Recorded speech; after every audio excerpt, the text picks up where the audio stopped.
खुशबू हरियाणा के YouTube channel देखने वाले सारे बहन भाइयों ने सुरेंद्र भाई की राम राम। भाइयों आज हम कृषि मेला हिसार में पहुँचे और शुरुआत हम कहाँ से करें। सबसे पहला प्रश्न हमारे सामने युवा हुआ है भाइयों, एक एग्रीकल्चर यूनिवर्सिटी की तरफ से एक प्रकाशन किया जा है जिसको हरियाणा खेती जिसमें आवा है रबी की समग्र जो सिफारिशें उसके खरीफ के बारे में और पशुपालन संबंधी जो भी हमने हमारी जो मुख्य सावधानियाँ हैं उसके बारे में बहुत कुछ उन किताबों में हमने मिला है। तो हम जो ये स्टॉल लग रही है प्रकाशन विभाग की तरफ से इसमें पहुँचे। आपका नाम जी? गुलाब सिंह। मैं गुलाब सिंह। हाँ, हमारी जो हरियाणा खेती पत्रिका निकलती है, प्रकाशन अनुभाग डिपार्टमेंट है हमारा HEU का। इसमें हरियाणा खेती पत्रिका जो निकलती है वो हर महीने किसानों तक जाती है। उसमें जो इस सितंबर माह की जो हरियाणा खेती है उसमें अक्टूबर माह के कार्य आते हैं। इसमें वैज्ञानिकों द्वारा दी हुई सलाह और जो बीज हैं, नई नई किस्मों के बीज हैं और अग्रिम पंक्ति में जो कार्य हैं खेती के उसके बारे में, मौसम के बारे में जानकारियाँ होती हैं। यानी कि बहुत कुछ जो जानकारी है इन किताबों से मिल सके हैं।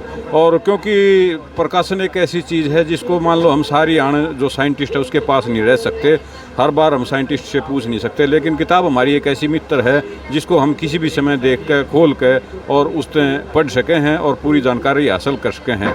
जो ये प्रकाशन है इस प्रकाशन में किस तरह की जो सावधानी है वो बरती जाए? इस प्रकाशन में किसान भाइयों के लिए सबसे बड़ी है कि हमारे पास हर महीने जो पत्रिका है वो डाक द्वारा हम किसान भाइयों तक पहुंचाने की कोशिश करते हैं। फिर भी अगर कोई खामियां है तो वो डाक खाने की भी रहती है। किसान भाइयों तक पत्रिका कुछ ना पहुंचने के कारण आते हैं इसमें। तो हमने डाक खाने के जो उच्च अधिकारी है उनको किसान भाइयों की समस्याओं के बारे में उनको अवगत बार बार करवाते रहते हैं। उसके बावजूद भी अगर कोई दिक्कत हो तो हम किसान भाई के साथ खड़े होते हैं पत्रिका के बारे में।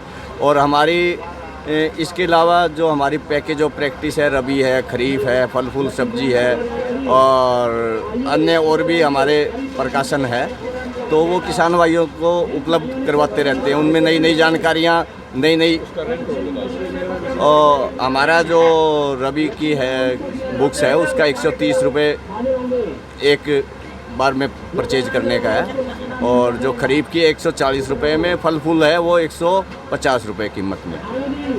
बाकी जो ये हरियाणा खेती जो है उसका कितना साल का कितना और आजीवन का कितना आप लो? उसका हरियाणा खेती का मासिक पत्रिका है उसका 1 साल का चंदा 150 रुपये है और आजीवन उसका 1500 रुपये, जिसकी अवधि 30 वर्ष है। 30 वर्ष। तो बहुत बहुत धन्यवाद, आपने जो जानकारी दी इसके लिए आपका बहुत बहुत धन्यवाद। भाइयों हम जगत सिंह मलिक जो गोहाना से हैं वो इस मेले में आए हुए हैं। उनसे हमने पूछा अगर जो भी ये मेला लगा हुआ है आपको कैसा महसूस हुआ, तो उनकी जो खुद की ज़बानी है उससे सुने। सुरेंद्र भाई राम राम। सुरेंद्र भाई राम राम। भाई साहब, जो पहले मेले लगते थे ना जी, आज से 10 साल 15 साल पहले हम भी आते थे।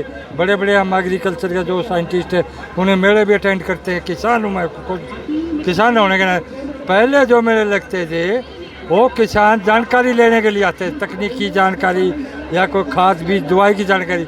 अब जो मेले लगवा रही है, जितनी यूनिवर्सिटियाँ या मल्टीनेशनल कंपनियाँ मेले लगवा रही हैं एग्रीकल्चर के बारे में, वो सिर्फ मार्केटिंग के लिए मेले लग रहे हैं। क्योंकि किसान ज़रूर आते हैं, किसान पर कंपनियाँ उनकी आँखों में मार्केटिंग की तरफ रुझान हो रहा है लोग कंपनियों का। अच्छा, जितने एग्रीकल्चर यूनिवर्सिटियाँ के स्टॉल लगे हैं, नहीं तो किसान वहाँ जाकर जानकारी लेते, नहीं हमारे प्रोफेसर हैं, साइंटिस्ट है, वैज्ञानिक है, तकनीकी अधिकारी है या जो स्पेशलिस्ट है बीमारियों के बारे में, कीड़े मकोड़ों के बारे में, बीजों के बारे में, बहुत सारे उनसे जानकारी ले रही। वहाँ पर वो बैठे ज़रूरत है, लेकिन किसान का भी रुझान उधर नहीं हो रहा। ये जो ये प्रश्नोत्तरी की हम बात कर रहे हैं, जो प्रश्नोत्तरी करेंगे, जो भी साइंटिस्ट हैं वहाँ पर बैठेंगे, तो उससे किसान जानकारी तो ले सके है। प्रश्नोत्तरी इतना टाइम नहीं होता किसान को, क्योंकि प्रश्नोत्तरी वो जब सवाल जवाब लिख के दे, मोटे मोटे सवाल जो जिस चीज़ का डॉक्टर होगा, प्रोफेसर होगा, से पहले वो काट करके उसे बताएगा। लेकिन 2 दिन के टाइम में 8-10 घंटे किसान यहाँ रहता है। तो हर एक तकनीकी ज्ञान लेने के लिए किसान आता है। लेकिन आजकल मार्केटिंग के लिए मेले लगाए जाते हैं, कंपनी मार्केटिंग करने के लिए मेले लगते हैं। यानी कहने का मतलब ये है जो पहले वाले मेले हैं और आज वाले मेले हैं उनमें बहुत काफ़ी कुछ अंतर आपको देखने को मिल रहा है, क्योंकि आप काफ़ी लंबे समय से इन मेलों को अटेंड करते हुए आ रहे हैं। तो इस सब जानकारी के लिए आपका बहुत बहुत धन्यवाद है। भाइयों देखो, जब हम बात करें किसी भी खेती बाड़ी की, और खेती बाड़ी में बहुत सी चीज़ ऐसी हैं जिसको किसान पैदा कर दे है, लेकिन पैदा करने के बाद उसके पास एक मुख्य समस्या है बाज़ार की। और बाज़ार में जैसे कुछ किसान भाई हैं जो मान लो बाग लगा ले हैं और उसके बाद फिर उनका जो प्रोडक्ट है वो पिट्या फ्रेजा है, तो उसके लिए एक बिजनेस का आइडिया देने के लिए एक कंपनी है, उसके हम एक साथी हैं मेले में, उनसे जो अपनी स्टॉल लगाए हुए हैं उनसे बात करते हैं। आपका नाम जी? जी मेरा नाम राहुल है, राहुल दुहन। राहुल दोहन। तो आप ये बताइए कि जो खेती बाड़ी में बिजनेस का काम है वो आप किस तरह जो हमारे किसान भाई हैं उनकी हेल्प कर सको हो, और किस तरह उनका जो प्रोडक्ट है उसको बिकवाने में उनकी मदद कर सको हो। देखिए हमारे HAU में एक डिपार्टमेंट है, एग्री बिजनेस इंक्यूबेशन सेंटर। यहाँ पे सेंट्रल गवर्नमेंट ने एक प्रोजेक्ट स्टार्ट करा हुआ है RKVY रफ्तार, जहाँ पे हम कोई भी अपने हिंदुस्तान का किसान भाई है और वो एंटरप्रेन्योर मतलब बिजनेसमैन बनना चाहता है, तो उसको हम 5 से लेके 25 लाख तक की हैंड होल्डिंग अमाउंट प्रोवाइड करते हैं। ये पैसा वो अपने बिज़नेस में लगा सकता है, इस पैसे से वो अपने बिज़नेस को ग्रो कर सकता है। जो आइडिया होता है वो किसान भाई का खुद का होता है, हम उस आइडिया को बस तराशने का काम करते हैं, आइडिया उनका होता है। पर इसमें एक प्रोसीजर होता है, 4 स्टेजें होती हैं। इसमें उसको प्रेजेंटेशन देनी होती है, डिपार्टमेंट में आके अपने आइडिया को प्रेजेंट करना होता है, खुद से करना होता है। और मेन जो चीज़ हम देखते हैं वो 2 चीज़ें होती हैं आइडिया में। पहले तो कोई इनोवेटिव आइडिया होना चाहिए, मतलब अलग हटके, यूँ नहीं हर कोई आदमी कर रहा है और आप वही आइडिया लेके आ गए, नहीं, अलग। और क्या दिक्कत वो सॉल्व कर रहा है मार्केट में, और वो अगर दिक्कत सॉल्व कर रहा है किसी खेतीबाड़ी से रिलेटेड किसी चीज़ों की, तो उस दिक्कत को सॉल्व करने के लिए फिर हम उसकी हेल्प करते हैं। दूसरी चीज़ के स्टेज होते हैं बिज़नेस के भी, एक होता है बिल्कुल स्टार्टिंग स्टेज, एक होती है आपका प्रोडक्ट बन गया है, एक आता है प्रोडक्ट आपका मार्केट में बिक गया है। इसमें राहुल जी जो प्रोडक्ट बनाने की हम बात करें, क्या उसमें आप उसमें भी मदद कर सकते हो?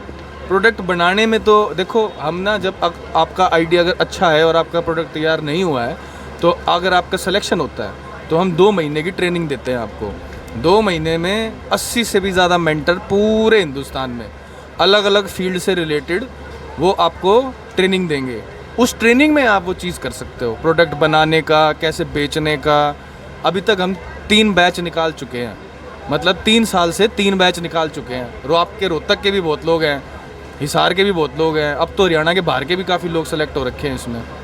इसमें आप क्या कोई फीस लो हो, उसके लिए कब उसमें अप्लाई करना पड़ेगा? भाई हमें उस टाइम आप मान लो ट्रेनिंग दे रहे हो, उसके लिए क्या कोई फीस देनी पड़ेगी?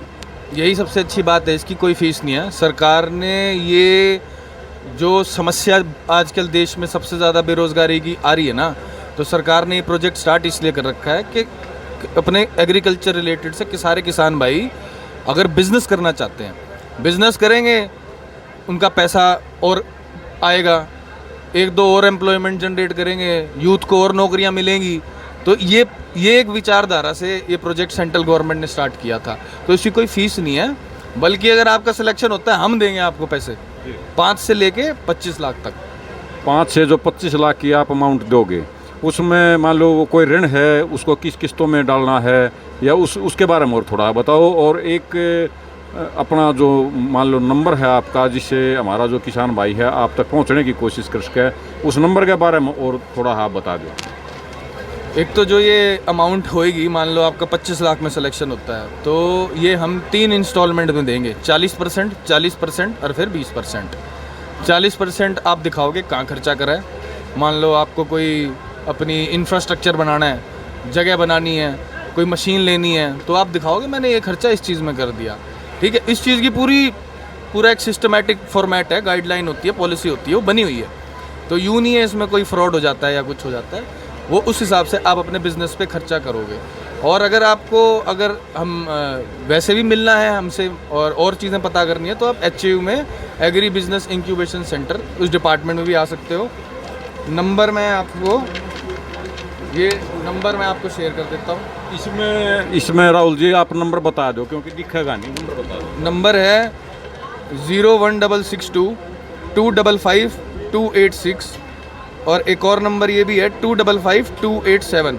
तो आप इन पे कॉल करके कभी भी कुछ भी पता कर सकते हो। इसमें जो हमारे किसान भाई हैं जो खुद का काम करना चाहे हैं, जो इस काम में ये देखें वह हम चारों तरफ तक घिरे हुए हैं और उनके पास कोई किसी प्रकार का मान लो आइडिया नहीं है और वो इस चीज़ से दुखी हो रहे हैं, तो वो इस नंबर पर संपर्क करें और जो अपना रजिस्ट्रेशन है वो करवा ले। सरकार की तरफ से जो कोई मदद दी जा रही है वो राहुल भाई जी ने बताई, तो इसके लिए राहुल जी आपका बहुत बहुत धन्यवाद है।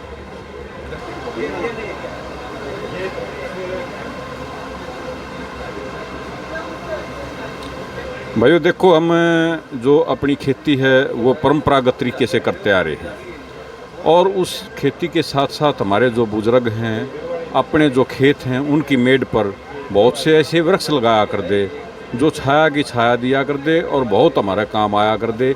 एक समय था कि जब बहुत गहरे अकाल पड़ा कर दे, उस टाइम पर कृषि वानिकी ने हमारे जो किसान भाई हैं, हमारे जो पशुपालक भाई हैं, उनकी बड़ी मदद की। तो भाइयों आज हम कृषि मेले हिसार में गए, वहाँ हम एक कृषि वानिकी की एक स्टॉल लगी हुई है, वहाँ पर भाई वीरेंद्र दलाल जी से मिले तो उनसे कुछ बात पूछी। उनमें सबसे पहला ये पूछना चाहे हैं कि जो कृषि वानिकी है उसमें हम किस तरह के जो पौधे हैं कहाँ लगा सके हैं और कितने लगा सके हैं। नमस्कार सुरेंद्र भाई,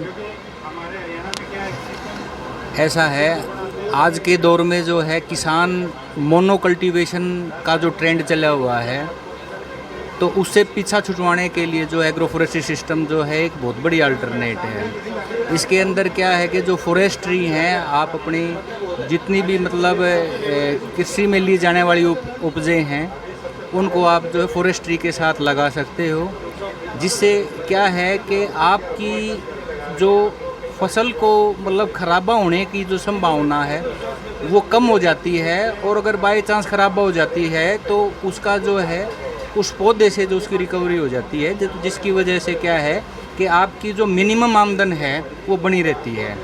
तो एग्रो फॉरेस्ट्री सिस्टम तो हमारे एग्रीकल्चर सिस्टम के अंदर जो है वो एक रीढ़ की हड्डी का काम करता है। ठीक है, जैसे मैंने पहले भी बताया कि भाई मान लो हम पहले भी कृषि वानिकी की तरफ हमारा ध्यान जो बुजुर्ग हैं उनका रहा है, जो आज सरकार इसके ऊपर पूरा ध्यान दे रही है, तो उसमें जो अपना हरियाणा एग्रीकल्चर यूनिवर्सिटी हिसार है उसका क्या कुछ सहयोग है, कौन से पौधे इस कृषि वानिकी में आए हैं। हाँ बिल्कुल बिल्कुल ऐसा है जी कि अपने HAU की तरफ से जो है फॉरेस्ट्री डिपार्टमेंट की अपनी एक नर्सरी भी है, जहाँ पे जो है पौधे तैयार आपको 10 से 12 रुपए में जो पर पौधा है वो बड़ी मतलब क्वालिटी का जो पौधा है वो आपको मिल सकता है। यहाँ से आप जो है भाई सफ़ेदा हो गया, नीम हो गया, पापड़ी हो गया, कैर हो गया, जो आजकल जो है ना लगभग जो ये मान के चलो कि एंडेंजर्ड स्पीसीज़ हैं, जिसमें जाड़ है, कैर है, रोइडा है, जिसकी हम लोगों ने ज़्यादा सी कदर नहीं की, लेकिन उसकी जो कीमत है ना मतलब हम अपने मतलब आग नहीं सकते उस चीज़ के बारे में। तो मेरी तो मतलब हमारे जो किसान भाइयों से हाथ जोड़ के विनती ये है, ये जो विलुप्त होती हुई प्रजातियाँ उनको बचाने के लिए जो है हमारा किसान वर्ग जो है वो थोड़ा आगे आए, और ये पौधे हमने तैयार कर रखे हैं। जो भाई लगाना चाहे वो बिल्कुल मतलब हम उनको पौधे देने के लिए जो तत्पर हैं।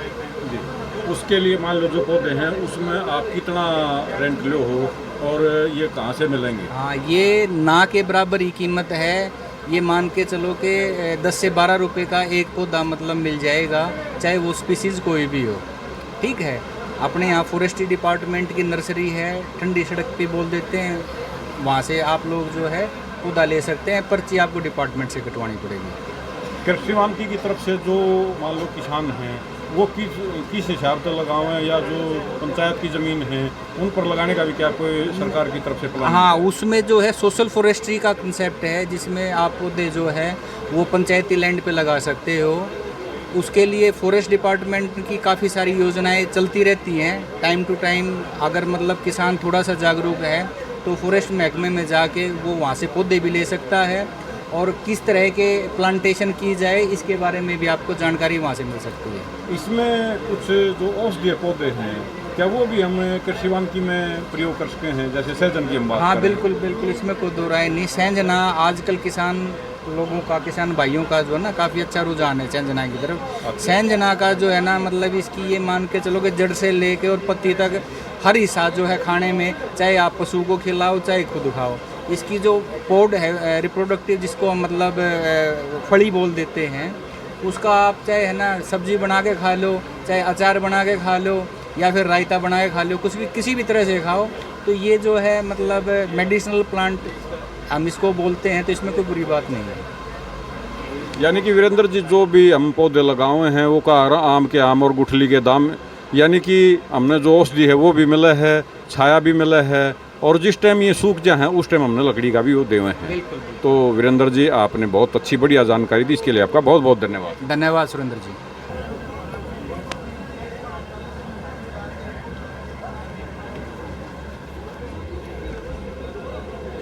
भाइयों ये कुछ मशीन हैं जिसमें सुपर सीडर विशेष रूप से दिखाई दे रहे हैं, रोटावेटर हैं, और एक या जो पराली बांधने वाली जो मशीन है ये है।